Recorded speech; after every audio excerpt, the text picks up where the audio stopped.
So, I'm switching things up a little bit with this podcast. I originally started it to create more long form content and to find a way to express my true self. For anybody that knows me, I'm just quite deep and I really like long conversations. And I was finding that creating short form content just wasn't really lighting up my fire, so to say.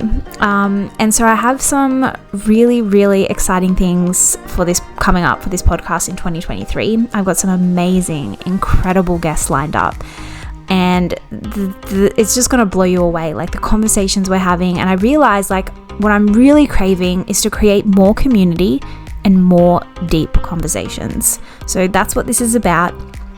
If you're here, you really, really believe that a life lived beyond fear and in alignment with your true self is the key to freedom and fulfillment. So it's for the rebels, it's for the creatives, it's for the ambitious, it's for the misunderstood, and it's for those who really know that being brave and just being yourself is a lot easier said than done. So my goal with this podcast is to introduce you to the people and the practical tools that will help you actually be brave, align with your true self, and create the freedom and fulfillment that you desire in all areas of your life. And remember, no matter what challenges you're facing, no matter how lost, stuck, behind, or frustrated you might feel in your life, there's always a bigger plan. God's plan. And if you trust that and commit to riding the waves of life with grace and courage, you're closer than you think.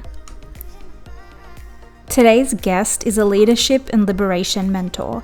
She's also a healer, a partner, a friend, and creator of the Rapid Shift Integration Method. Julia is the survivor of a cult and severe childhood abuse. She overcame drug addiction to become the embodied leader and spiritual guide she is today. Julia was a kindergarten teacher before she decided to take the big leap into her soul's purpose, and now runs a successful global business supporting and guiding women from codependency, powerlessness, and hopelessness to empowerment and liberation. The vibe I get from Julia is altruistic lover. Soft and sweet, but also Cleopatra, the dark feminine goddess, a soothing balance in today's culture. She recently pivoted her business to include more of her spiritual gifts and uses light language when working with clients. Julia believes our DNA tells a story, and that we don't have to keep telling the same story we adopted because of the environment or circumstances we were born into. We can choose to become the creators and liberators of our own lives, and she's on a mission to empower as many women as possible to reclaim their heart and realize they are the one in their lives, the one that's going to change everything.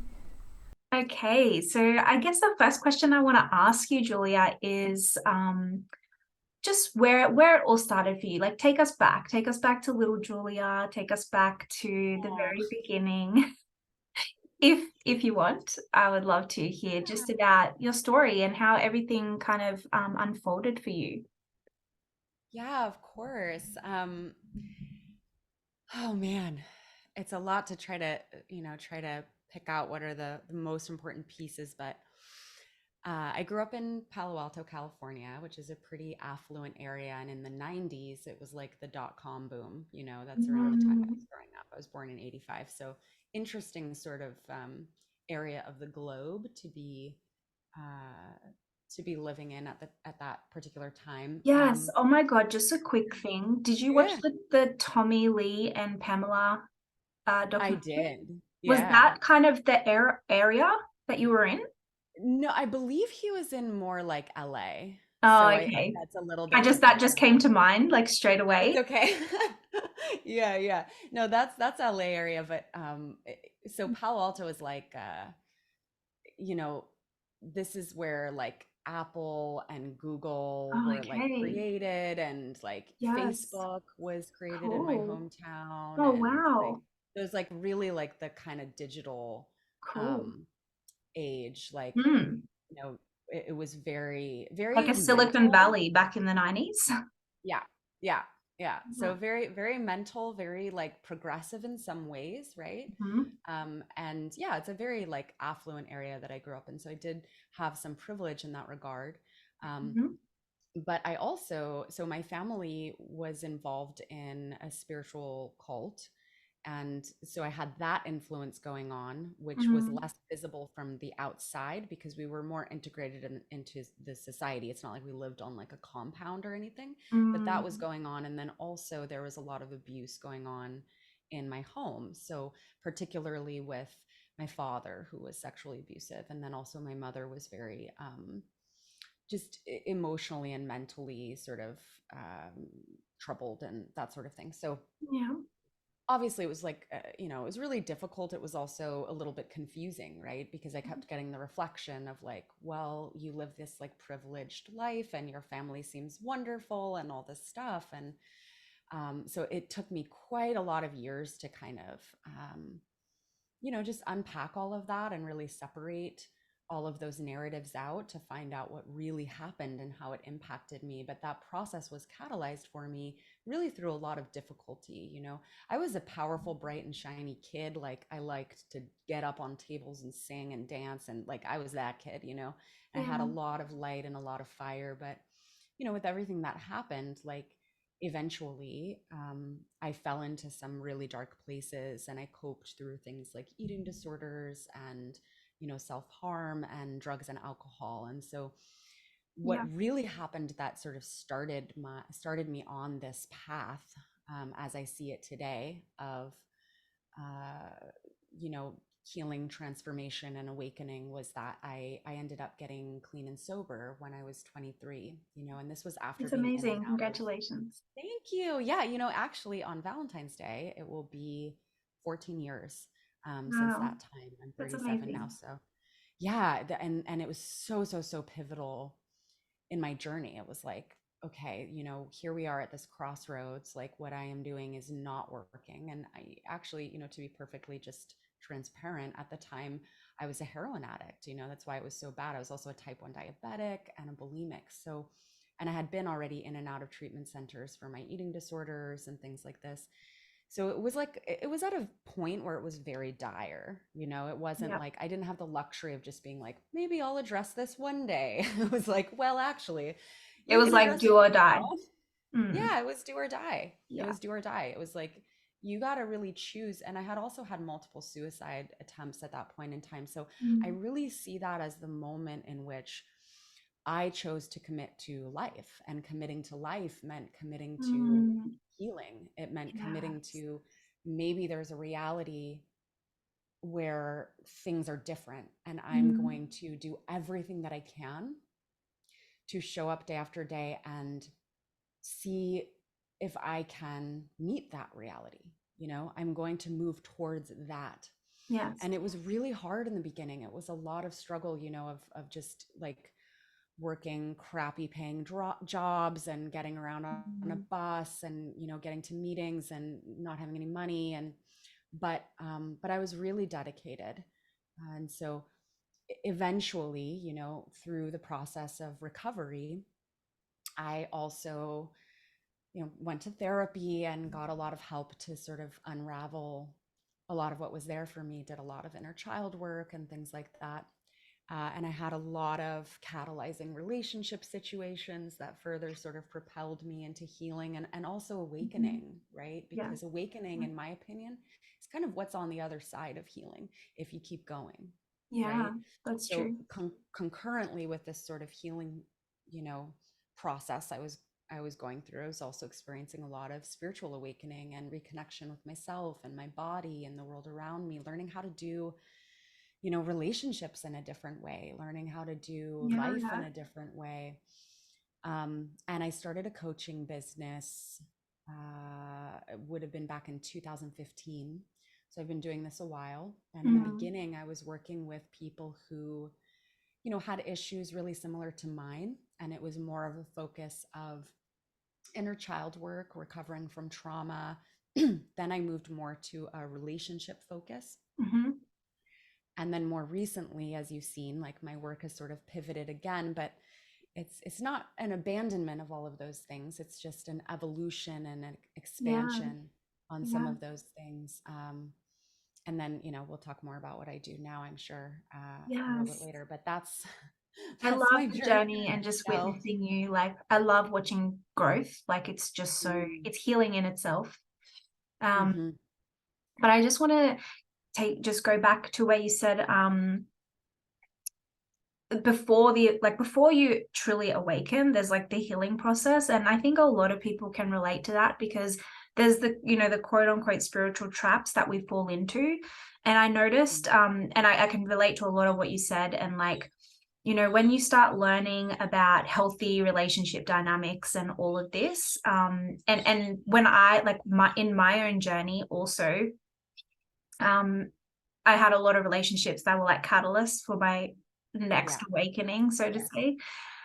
And I realized that even though you start to learn and absorb all the information and you're learning at such a rapid rate and like you feel like you're transforming and like you are in ways, but it's like you can fall into that trap of everything's love and light, and you're not truly expressing like your truth. And I Mhm. found myself getting trapped in a lot of those kind of Mm. yeah, just spiritual traps that you kind of don't learn until you awaken and you really start to claim your real truth. So Yeah. is that kind of Well, I kind of feel like I did it backwards from most people yeah, because, well, part of it is because okay. I grew up in this like very gaslighty, denial based, spiritual bypassing based cult environment where it was like if you have an emotional Can you issue, name the cult, or is that not I don't really want to do it okay? publicly, Okay, that's fine. but I can tell you later on. Okay. So, but it so it was like it was kind of like if you have a negative emotion, you know, So it wasn't uh, religious though, it was actually more no, spiritual. yeah, more Okay. spiritual, it's Okay. Eastern philosophy mostly. Okay. So a little bit different than like a Christian type of a Yep. cult or anything Yep. like that. It probably wasn't one that you'd know, but again, Okay. I can tell you privately. Anyway, yeah, if you had like an emotion or something like that that was like bothering you, it was like the message was like, well, that is just your ego. That is Mm. just the mind, Yep. and you need to meditate or you need to do these mantras or whatever. Basically And so disassociating you it from was you. very Yeah. dissociative, Yeah. very Yeah. dissociative, a Which hundred is just like a percent. self-destructive thing. Yeah. Yes, 100%. So I really saw like the underbelly of that and how dark it was.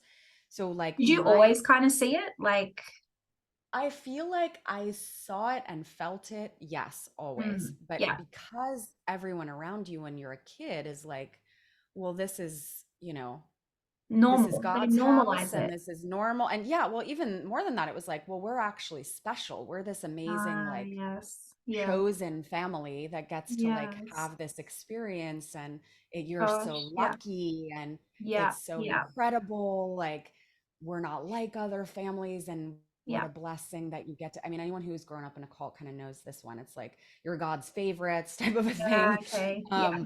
So then you're just confused, Yeah. and you're like, okay, well, if I have a problem with this, then it's probably a problem with me, Yeah. right? You It's internalize it. probably me. And then everybody else around you is sort of telling you, yeah, like it's you. Mm. Anyway, so I went into kind of just self-destruct mode because for whatever reason, I just wasn't able to bypass effectively, like without those means of coping. You know Yeah. what I mean? Like it Yeah. never worked for me. So so it was always like, from this kind of do or die point of like Mm. recovery, like we've got to look at what's really going on. We've got to confront our negative emotions. There was some Mhm. kind of bypassy stuff in there, like, oh, just forgiveness or whatever. But Yeah. really, Yeah. it was, yeah, forgiveness is a big one. Yeah.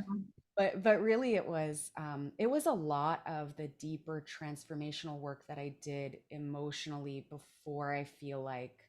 um, before I feel like I was even able to resonate with or receive some of the spiritual stuff. I'm not going to say I didn't have moments of just being like, "Oh, I feel shitty. I'm going to do these affirmations," because, Yeah. that's a tool that Part of might the have been. journey. Yeah. Yeah, exactly, Yeah. exactly. But I didn't go through like a big love and light phase, is kind of what Yeah. I'm saying. Okay. Yeah. Yeah. I know a lot of people who did. Yeah, no, I didn't either, but it's more just I was probably still choosing like confluence over like my true truth in a Sure, way. sure. Yeah, yeah. Yeah. Oh, it definitely. Um, It's yeah, you know, it's very like the people pleasing thing. And yeah. just wanting to belong and all of that. And yeah, while it's like you see the progress, but it's like you still feel like there's this I'm not fully liberated yet. Yeah, yeah, I can Yeah, definitely relate to that. yeah, I can definitely relate to that. And I think that's a journey that, we continue to refine, yeah. and Yes, but I because have it's seen the not pendulum swing very strongly with the like love and light, and I just for everyone listening, like I just want to say, you know, forgiveness is a beautiful thing, but it is very, I think, misunderstood, especially on the healing journey. Yeah, yes, I agree. yeah. It's just done too soon, I think. Yeah. Yeah, 100%. I mean, it's not something that can be forced, Mm. and most of us need It to actually really, shouldn't be a focus at all I don't until think so yeah, I either. I think it think just it's it all a happens result. naturally, right? Like it shouldn't even be a focus. It should just be like a natural It's a process. result. Yeah, that's how I Yeah. see it also. Yeah. Yeah. Um, so I know that you were a teacher. I think were you a kindergarten teacher? Yeah, I was a preschool teacher Yeah, actually. okay. So is that Yeah. kind of where it like you started doing that like in your 20s and then you transitioned like because I'd love to hear how you found out that you wanted to be a healer and a coach and how you kind of started to realize your gifts like you started to really transmute those gifts, those shadows into gifts. Yeah, yeah. I mean, it was really through my own process, but definitely teaching was a really big piece for me and working Mm. with children. They um first of all, they felt safe to me, Yes, where yes, most adults did not feel safe. They were true. honest, they were pure of heart. Mm. Um, and they brought me a lot of joy. But they Mm. also, through, in my process of I of love like kids. Yeah, teaching, I know they're amazing, but they yeah, can also be really triggering, right? So in my process of teaching, I yes, also discovered certain emotional responses aspects and about yourself. practice Mm. that really reconnected me to things that I needed to go deeper into. So there were aspects of me that were sort of trying to save my younger self by helping these children. So the call for me personally, a lot of it was to kind of go back and do that work with my own inner child. And when I first kind of got started with all of this, like I said, that was really my focus. And it was just something I was doing for me, but Mm. I was accepted to a training. I mean, it was a whole thing where it was like, okay, I want to go back to school. I went back to school to study human development and get my master's. Um, and so I went, I left teaching and I began, just working as a nanny for Okay. a little while, which was also wonderful. Mm. But then I was accepted to a training, and that really catapulted it was an inner child work training, and Yeah. really catapulted my interest and gave me the idea that, like, hey, maybe I could, you know because this is the other thing. I'm just sorry, I'm like, my ADHD brain is kind of going backward here That's for a right. second, Yeah. but I also noticed when I was teaching a lot, uh, I really wanted to impact the children, because Mm. I saw that if you can get them sort of young enough and you can support their development, and right, and you can encourage their growth in certain ways, like they're fine, like they they're amazing and they can change the world. I really saw that. Yes. But then Yeah. I started seeing that, like, my influence was so limited, Mm. and that the parents, they often were under resourced, undereducated. They just kind of didn't Yeah. know Yeah. what to do, and they had their own stuff Mm-hmm. that was sort Yeah. of preventing that, right? So It's then like I a wanted whole to work with cycle. Yeah. parents. Yeah, exactly. So then it was like, oh, it's actually the parents, so maybe I should just work with adults, you know Yeah. Yeah, that's it's kind of like I guess it sounds like you were like discovering your purpose, like as each of yeah. these stages unfolded. Yeah. Yeah, definitely. And it's not been something that, because sometimes I get asked, like, how do I find my purpose and everything? I did not have like a brilliant plan to wind up where I am now. Yeah. Not at all one iota. I didn't even know anything like what I do now or even what I did 5 years ago Yeah. existed Yeah. when I was teaching. Yeah, I think that's really important. I think that's super important because I also was asking the question of like, what is my purpose many years ago? I remember like really not feeling like a sense of purpose or meaning in my life.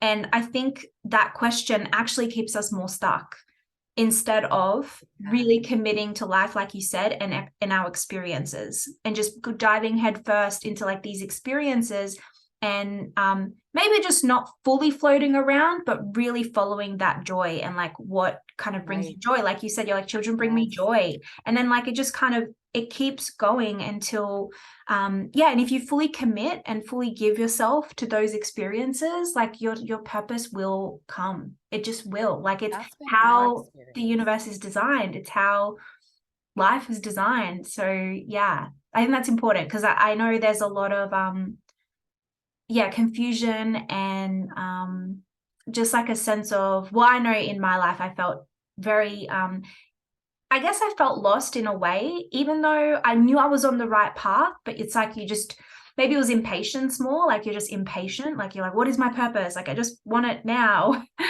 But Yeah, really, yeah, totally. yeah. I Um, get that. And it's also a kind of an identity thing. And, purpose mm, is important, but yeah, that's true. I think, I mean, it's a basic human need actually to feel like you have some kind of a purpose. Yeah. But I just feel like, it's really about following your joy, yes, but doing that next right step. And you may not be able to see where it's taking you. Mm, Um, and I know that that sucks for some people who feel like they really need to know. But even mm, still, I didn't know I was going to be doing what I am doing now, like a year ago, yeah. actually, and with the way that my Yeah. career has evolved. But I can look back and see how each one of those steps that I took, going back to school, people could say, oh, you don't use your degree. Well, actually, I Mm, do. I use all of the experiences that I had going through that yes. program. I use a lot of knowledge. I use a lot of my experiences working with children, the people I met. There's so many different reasons, and then you sort of get to this place where you can see how it all was necessary, Yes. right? It To all bring was you where you are necessary. now. Yeah. Yes. So Yeah. true. So, I mean, I would say, like, if somebody's really attached to like the idea of purpose, detach it from your career Mm, and make it more general. Like, yeah. my purpose is joy. My purpose is Mm, serving humanity. Like, you know what I mean? yeah. Make it more general because there's Yeah. so many different ways that Yeah. that can look in practical action, and we don't have to be identified with just one thing. Yeah, I think that comes down to also when you say identity, it's like, yeah, we want to. Um, I think looking back for me now, it was trying to find again that sense of self-worth or proving myself through what I did versus who I am. Yes, I definitely see Yeah, that. and it's very unconscious, like it's so unconscious, and that's where um the impatience comes from because it's like, oh, okay, Yes, well, I don't feel whole, I don't feel complete unless I'm doing something. And that comes yes, from absolutely. obviously childhood and how you're raised Yeah. in. Yeah, we're conditioned that way. Most of Mm, us are conditioned that way by our families and cultures. And even if you look at like, what is the first question that adults tend to ask each other, mm. when they're first Yeah. meeting? It's like, what do you What do you do? They do? don't ask like, what does your heart and like love? Like they Yeah, ask, yeah, no, it's like they such ask a you, what do you do? yeah. And it's like, oh, I used to love being a preschool teacher actually because, well, I mean, one of the reasons was because when I said that, instantly people had a perception of who I was that Mm, felt good to me. They saw me as mm, nice, they saw me as gentle, they saw me as yeah, kind, they saw me as sweet, and I wanted them to see me as those things, yeah, right? But yeah. was it ultimately what I was meant to be doing for the rest of my life? Absolutely not. You say you're a Mm, doctor or a lawyer, people have an idea about what that is, and it does gain you some social approval, which is important to us, right? yeah, Does that yeah, make sense? yeah, yeah. I think that's still really massive, and I think actually yeah, I guess if you are, I know a lot of people who come into the coaching industry are people who are high performers in some way. And maybe they do have a background of being a doctor or being Yeah. a psychologist or being a lawyer or something like that. Mhm. And yeah, and they find that the attachment to the thing that they're doing doesn't actually create the fulfillment and the joy that Right. Exactly. it's. And I talked about this in with a podcast I did yesterday. It was like, it's that conversation of, I'll be happy when I do this, I'll be happy Yeah. when I achieve that.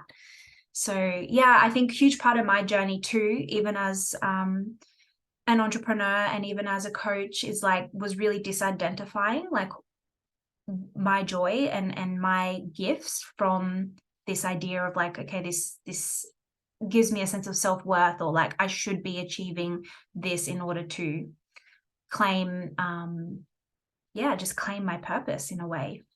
Or Yeah. like it doesn't really, or no one takes you seriously until hit a certain milestone or whatever.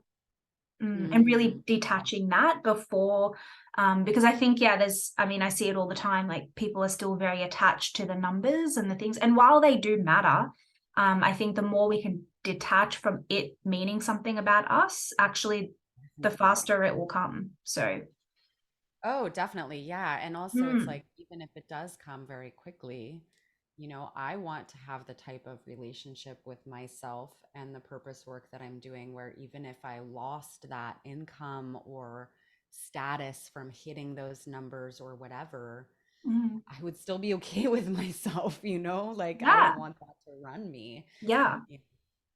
Yeah, for sure. I think I love this industry so much. And because I think the world really is like, really, we are, we're trying to shift paradigms here, but like, I think we really are creating like a whole new pathway for people to change their relationship with money as well. Mhm. Yes. Yeah, I think that's so important. I think people changing their relationship with money and how they earn it and how they identify with it and all these things Mhm. is the thing that's going to shift so much of um the unethical things that are going on, or the everything, like the abuse, the power cycles, the like, yeah, Mhm. all the things that we see that just don't serve us in life really. Mhm. um and that you see in just capitalism and the corporate world and all of this. So yeah, I Mhm. love that. So how did you, because you said you're bringing in more of your spiritual gifts, and so Mhm. I'd love to hear, like, did you know you always had them, or is it like you just feel braver, like you feel like, okay, I'm ready now? Or yeah, what Yeah. was that journey like? Because I know when we all start, like we think, um, we think that, like for me, for example, like my background is actually in corporate marketing. I was in advertising and I worked for Mm. like an online dating company. I worked for like big corporate advertising agencies. And so when I came into the online space, I was like, yeah, I'm going to teach people marketing. I'm going to Mm. teach people, like, how to, I was doing like freelancing for other small business owners. Mhm. But I was that one person who was doing it all, like the influencer campaigns, the content creation, the Right. Facebook ads, like I was doing it all. Um, but I really wasn't, deep down, I was always like, I was definitely in the spiritual closet. Like I had all Mm. of these gifts and this potential and these just passions that just were not being utilized like at all. Mm. And so yeah, my journey is kind of just like, I've always knew it was in there, but it's like I didn't know how to bring it to life in a way. And I guess there's so many consequences attached to that. For me especially, it was like, my family's going to think I'm crazy, like people are going to think this and that. And like I grew up in a really religious household, so it was like Mm. spirituality was actually seen as really dark, like that's evil, that's like Mm. black magic. Like spirituality, just anything that was like to do with um anything outside of like the Catholic religion. So even owning that was like a whole journey in itself for me. um So yeah, I can see why there are a lot of consequences for people, but I love how much you've stepped out and you are using your gifts because they truly are the thing that makes all the difference. Like if we're not fully using them, like Well, it's it's just really like a hard to half do. potent version of not only us but the impact that we can have in the world.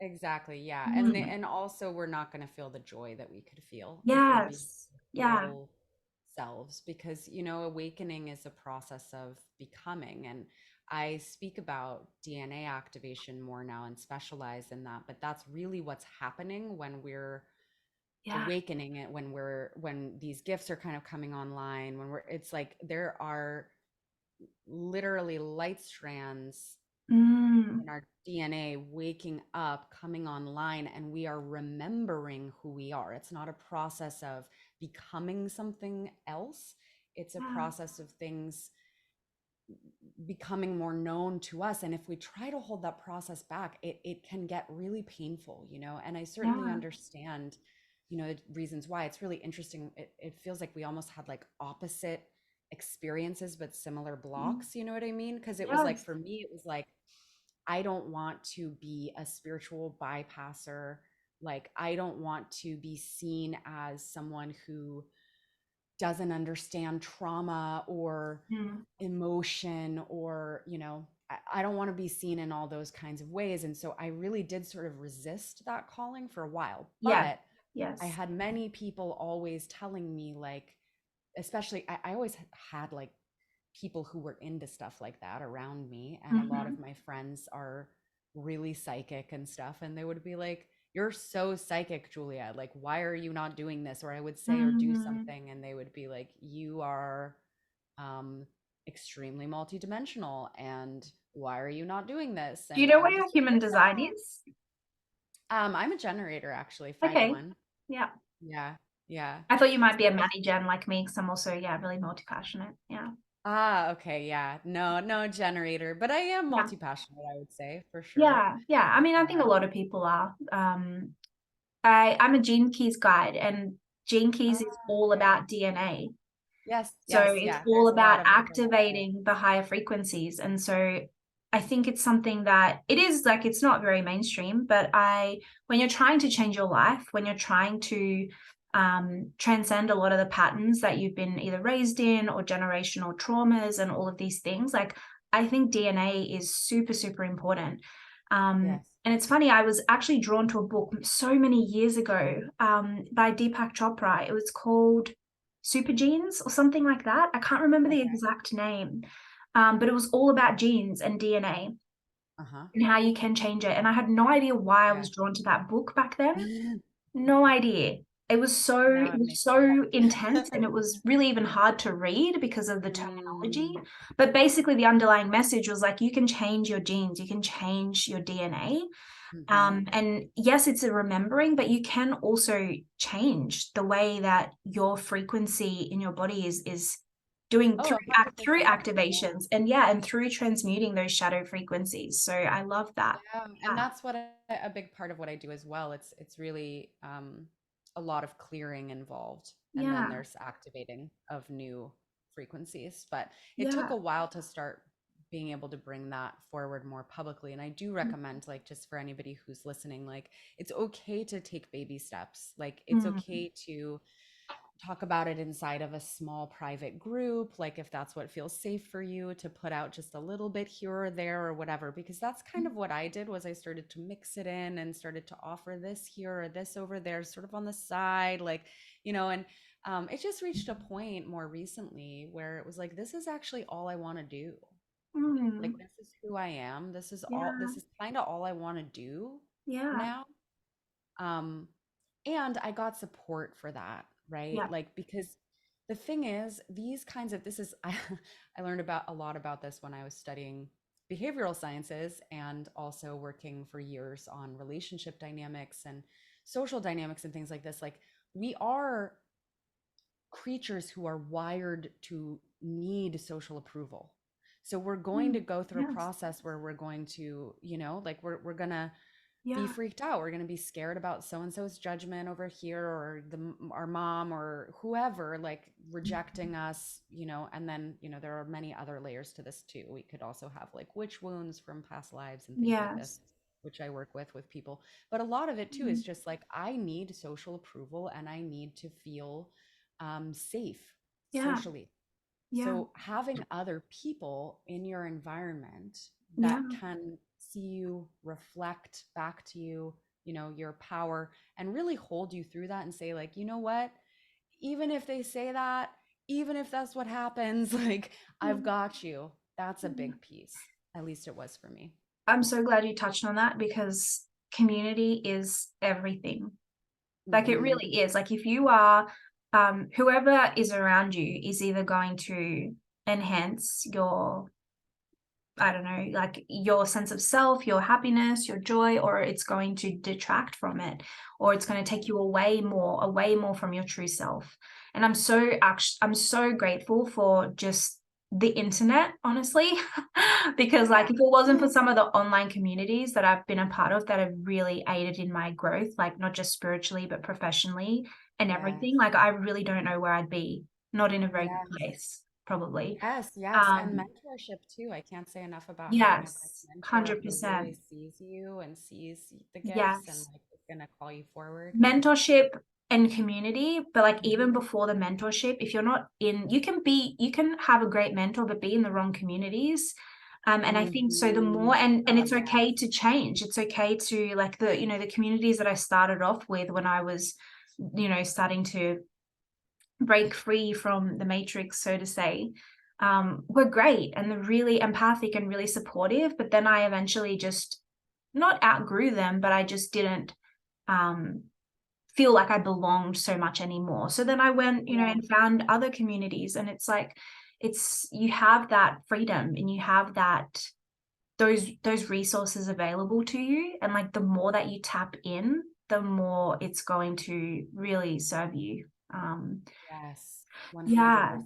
Could not yeah, agree more because we need that as human beings. Once again, we're wired for that. It's part of our biology. So yeah, anything that goes against that, if there's something we're about to do that really is our system is telling us like yeah, we're going to get rejected by the like our body actually perceives that as we're going to die, like, yes, so of course we're not going to want to do it, like of yeah, course it's going to feel terrible. yeah. I think it's important. Actually, I love that you brought that up because I think it's important for people to know. A lot the Maslow's hierarchy of needs, where it's Yeah. like, the biological needs and all of that before we can self-actualize. Yeah. Well, Teal Swan, who's a spiritual teacher, she says that connection is the real basic need. And I actually agree with that because I've heard lots of stories. A really prominent story is Yeonmi Park she's that North Korean defector, and she talks, Hmm. and I read her book and she's just amazing, but like she talks about her journey and how she was starving and she had no food and all of this and her journey. But then even so, even after she left North Korea and her family was killed and all these things, she was like, I didn't want to live anyway. So that Yeah. is the sign that it's like you can have like connection is that it's the social group, it's the family, it's the belonging, Yes. it's those Yes. things that then support our just overall well-being. And then you can start to, it's like, yes, you need food to survive, but it's like the true basic need is connection, because Yeah. people look to suicide and all these things even though they have certain things. So what does that say? And I think that's really powerful because um I don't think we prioritize it the same way. I don't think this is like just society in general prioritizes connection and all of Oh these my things. God. We can do a whole other podcast on this. Like, Yeah, yeah, true. I can talk so much about it.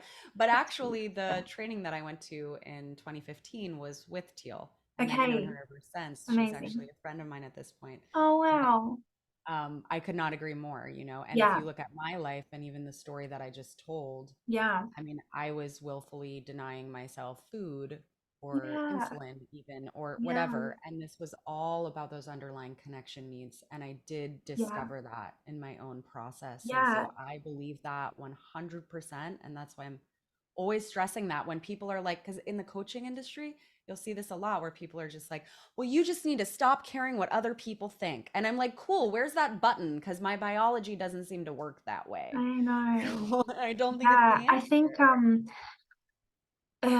it's, I mean, yeah, we could do a whole nother podcast on this. Really, I just think that Maybe you should. there is the also the social need for status. So Yeah. the status piece and the connection piece, it's like we still haven't found a way to really bring them together in a really, I mean, I think they're definitely, I think it's possible 100%. And I think, yeah, Oof. I think our industry has that potential, and there is a lot of that, and it's amazing. But I think we Yeah. still have a long way to go. Yeah. We have a long way to go with it, Yeah. but people like you and I get to blaze Yeah. that trail and keep talking about it and keep, Yeah. keep Yeah. creating I think a change. lot And of the reason actually some people don't have the success they desire is because of that. They're missing the oh, connection 100%. piece. Yeah. Yeah. Yeah. Straight up and down. Yeah. It's huge. And they're also not getting enough support because they don't have that type of Mm. secure connection.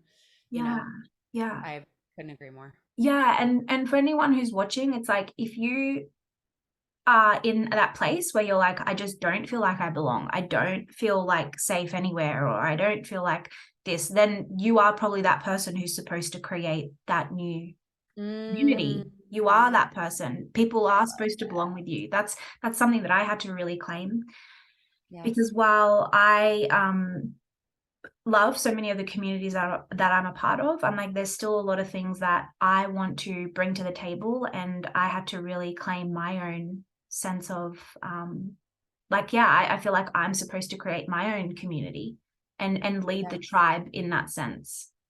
Yes, But that's also absolutely. a And journey. that's Like, you have to really be willing to do that, because some people are not meant to be leaders. It's like, it's not a desire for me to like lead and, change the world. It's like, yeah, it's like, it's, like thinking about that. It's more for me.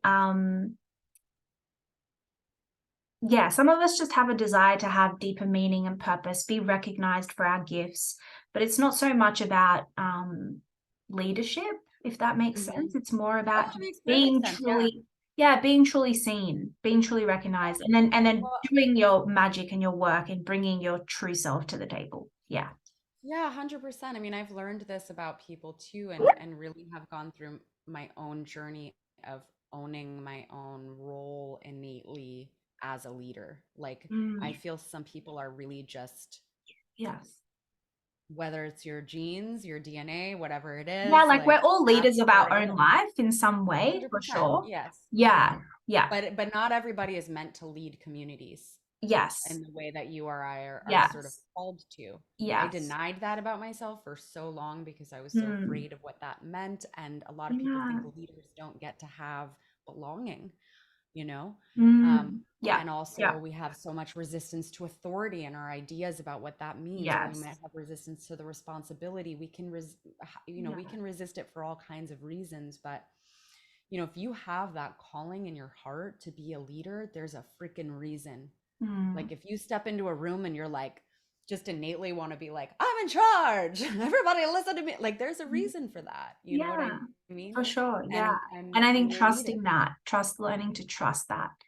Yeah. Yeah, and trust yourself to know that just because maybe authority figures in your past haven't had your best interest in mind, or have been harmful, controlling, abusive, or you see others in authority positions sort of Yeah. being that way, it doesn't mean that you're going to be that way. And in fact, you might be here to really lead the charge in the new paradigm of leadership, to be an example of how to do that differently, to empower people and take everyone's needs into consideration, and be the type of leader that that people really need. Yeah. Yes. Yeah. And we all have such unique like gifts and genius zones. And so like Yeah. all of that matters, like all of it's needed. Yes, And exactly. yeah, Exactly. it's all It's all needed. equally important. It's not like the leader is more important than, I hate the word followers too. I wish it was less. Yeah, yeah. Like because it's not that. I It's wonder if Instagram's going to change that one day to something else. I hope so. Yeah. One of my mentors calls it, instead of followers, she says actual people. She makes a point to say actual I people love that. instead of followers, right? Yeah, like it's an Because actual person. Yeah, I yeah, love because they are, and there's so many different roles within a community structure. Again, we could do a whole podcast even that. Yeah, probably I on know. that, that are equally as I'll important. definitely have you back. I'll definitely have you back. Yeah. Good, I hope so. Yeah. Amazing. Yeah. Okay, so I have a few like closing questions that I Sure. ask every guest. Okay. So yeah, number one is like, what is your message to the world? Oh Lord.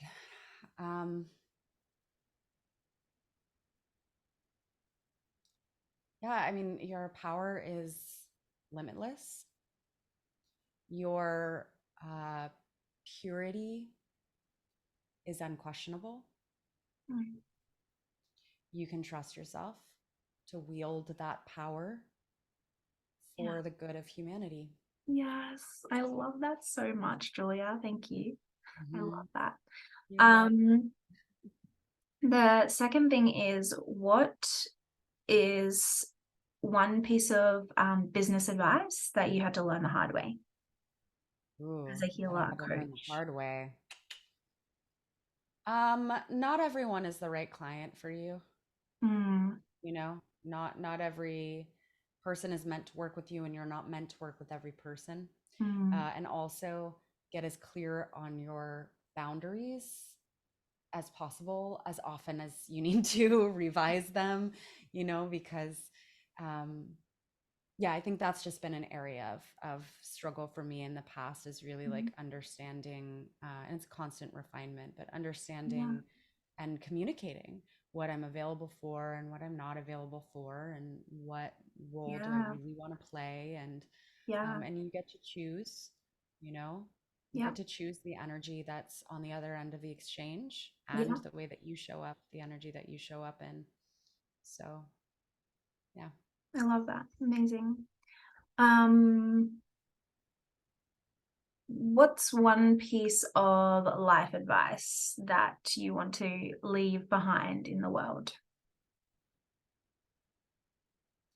Life advice. Gosh. Um, oh man. It's probably advice that I wish I would have gotten more, which is don't be so hard on yourself. Mm, Don't worry so much about whether you're doing it right, you yeah, know? Just keep showing up. And yeah. also just, I mean, just in a general way, like even though it sounds super cheesy, I would like I for love my life. cheesy. Okay, good. Never give up. Just don't give up. Yes. Yeah. There's nothing that can't happen if you don't give up on it. The Yeah. things that don't happen are things we give up on. Yes. Like the only reason why I'm alive today and I am sitting in front of you, standing here, sitting here, um, let alone in a beautiful relationship with Yeah. a career that gives Successful me business. Yeah. such satisfaction and makes me six figures in a year. It's only because I kept showing up. So that's enough. Well, You it's know, a lot actually of the women, things that caused you probably the most pain and suffering are the very things that are going to help you create the beautiful life that you always imagined for yourself, which is yes, definitely. unfortunately just the contrast of life, like the Unfortunately, yes. yeah, Yes, that is kind of the way yeah. it works But I the one love you're in. that. Like, just don't give up. Like, Just keep going. Woody Allen said like 98 I think it was Woody Allen said like 98% of life is just showing up. Like that is the one thing that I have done right in my life. I yeah, never actually tapped out. I never yeah, just said, "You know what? I'm done. It doesn't get to get better for me." yeah, So keep going. yeah. I love that. Okay. And if this is so it's so um if you fill in the blank, you're closer Mhm. than you think. Oh man. If you're questioning your reality. You're closer than you think. Okay. To success, to love, to all of these things. I mean, to all of the above, I would say, because, Mhm. if we just are accepting all the time, Yes. then Okay. everything So is like critical acceptable. thinking. Yeah. Love it. Critical thinking, yeah. If you're Yeah. questioning things, if you're questioning your beliefs, if you're questioning what's real, if you're questioning, Don't just blindly follow. I love yeah. But a lot of people, the reason why I said that is a lot of people get themselves into a position where it's like, they're like, but I'm so confused. And they take that. that to mean that they're off their path. But Yes. confusion is closer to clarity than Yes. I know, but it's actually the wrong direction. Yes. Oh my God, that's amazing. That's beautiful. Like, yes, yes. Because some people can look at questioning your reality as if it's like a bad thing. Totally. Yeah. But Yeah. Well, that they when think you they're put it going that way, it's crazy. like, yeah, you can be so, yeah, it's actually like, it's a red flag if someone is so absolutely sure and certain about something, because it's like, well, Totally. what Yeah. if And you're people going in want the to wrong say, I don't direction? know. I just don't know. And I'm like, perfect. Yeah, It's not time to know yet, but you're in the questioning during the process. questioning. There's an Yeah, opening. yeah, love it.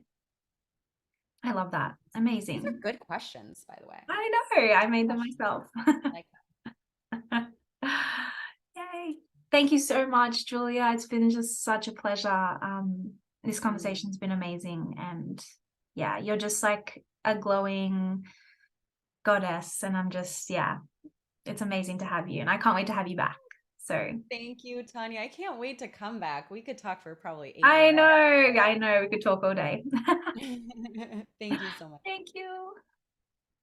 Anybody with a mission has a message. And if you are somebody who is on a mission and you're really wanting to clarify your message so that your dream clients can connect with you on an emotional and a mental level, I created and wrote an ebook called Clarify Your Message using human design, gene keys, and astrology. You can get it and download it via the link in the bio, and start to break free from all the boxes and the restrictions that you maybe feel around niching down and attracting the right clients to your brand or your service-based business. The thing about a really potent and impactful message is that when you learn to infuse your true soul spiritual gifts into the work that you do and you really unleash the magic of you, that is when people will start to recognize you. So if you're stuck in a cycle of trying to niche down or trying to figure out what your soul purpose is or what your message is, and you're on a mission to impact thousands, maybe millions, then download the Clarify Your Message ebook in the show notes below.